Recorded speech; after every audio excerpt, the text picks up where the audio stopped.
American suburbia is a crime against humanity. The never-ending mazes of homes that look the same, the lack of any natural materials in or around anywhere, the long, cramped highways you gotta get through just to get a damn bagel. It's hell. It's just hell. But what if I told you the suburbs might just be the greatest place to live on Earth? That would be wrong, because that's wrong. Within the ghastly maw of this barbarous beast houses an ancient evil, the likes of which has not been conceptualized by man until now. After Jesus died, the world needed a savior, and over 2,000 years later, I'm the guy to do it. Here's a skateboarding montage.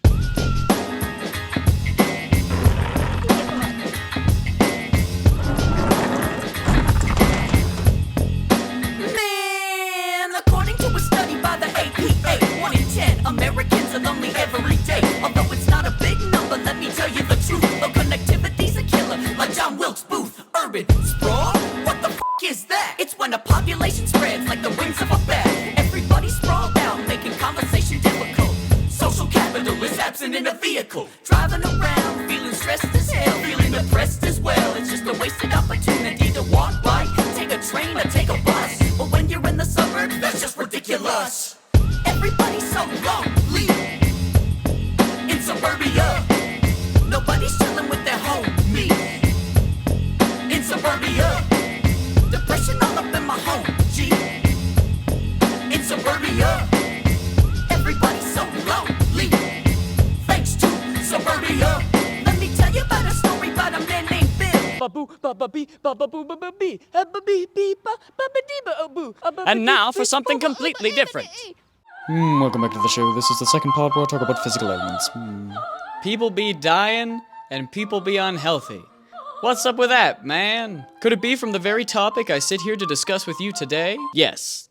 Yes, it can. Data from the 2020 National Health Interview Survey shows that, quote, in 2020, 24.2% of adults aged 18 and over met the 2018 physical activity guidelines for Americans for both aerobic and muscle strengthening activities, end quote. 24%. That's not even a quarter of all Americans. For shame, the lot of you. But is it really the fault of the physically sedentary? Or do Americans just live in neighborhoods that actively work against them?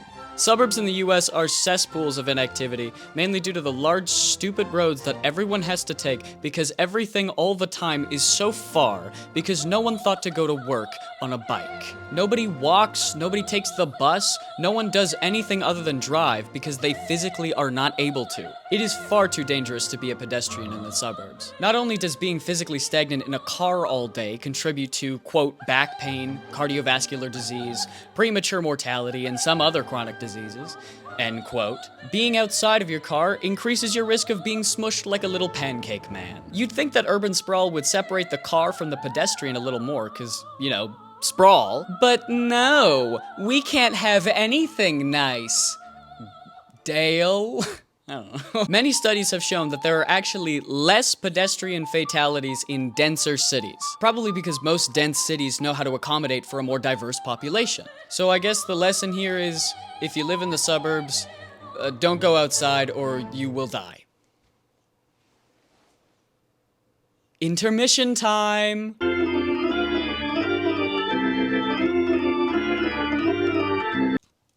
I'm Bart Simpson now. Remember when I was talking about that whole car thing? Well, I'm gonna talk about it again because cars are horrible for the environment. As cars become more and more mandatory in suburban communities, quote, pollutants such as nitrogen oxides, hydrocarbons, ozone, and particulate matter, end quote, get flung up into the air to go beat up the sun, or however global warming works. That's not that bad though, right?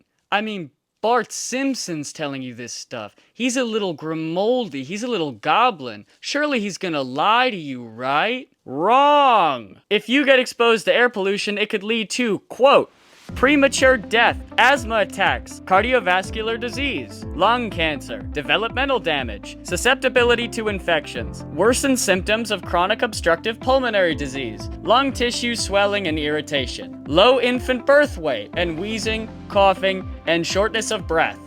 End quote. Are you crying? Are you crying because there's so many things I just listed? Yeah, I bet you're crying right now. Not only do suburban cars contribute to global warming, but the rooftops of suburban houses and the roads that surround them also speed up the destruction of our beautiful ozone layer as the darkness of the materials absorb much, much more light. Those same roads and roofs also prevent rain and snow from melting into the ground, causing huge amounts of excess water to take, quote, oil, grease, toxic chemicals, pesticides, and heavy metals to streams, rivers, and lakes, where they harm fish and wildlife, kill native vegetation, pollute drinking water, and damage recreational areas.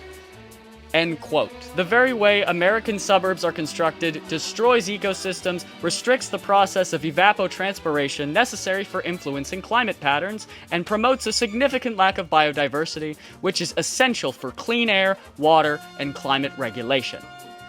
Bart out.